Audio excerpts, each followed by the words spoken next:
Why did I bring my computer and set up shop here in Reedsburg? It has to do with something on Facebook that's got the whole town talking. The page getting all the eyeballs belongs to police. Hi, everyone. I'm Eric Franke. Sarah's off tonight. Mugshots and nasty comments have left some citizens less than pleased with their police department. News 3's David Douglas traveled to Reedsburg today. The city has a population of about 10,000. It's just over an hour northwest of Madison. The chief tells him he's just trying to inform the public.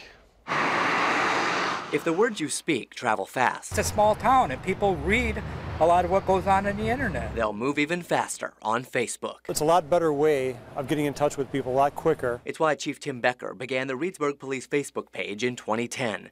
It was a slow start, but one thing quickly made the page popular. We started to release media releases to that page.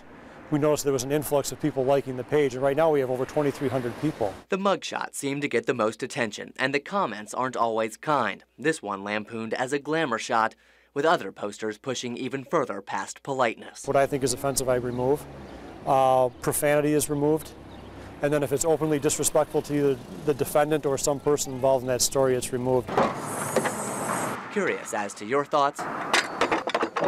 I set up shop on the street and waited. The public records are public records. To put them online is the same thing as saying, okay, I want to look at that. Cody Rosh first seemed okay with it all, but then made the point there might be a difference between right to know and need to know. So I would say it really depends on what's the purpose of putting it on there type of a deal. Nobody should be condemned guilty unless they have their day in court. Robert Parkhurst feels very differently. Some of these things that come up on there, people are actually found innocent of. The former three-term city alderman is no fan of Chief Becker and admits he's been on the page himself after being cited for filing a false complaint of police misconduct over a court document he claims was not legally destroyed. The case remains open. I just think it's heavy-handed. It's not needed. It should be a helpful page.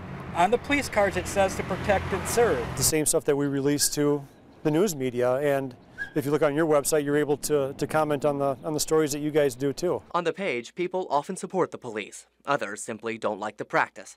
Becker is just fine with both. Appreciate the interaction that we have with the public through that site.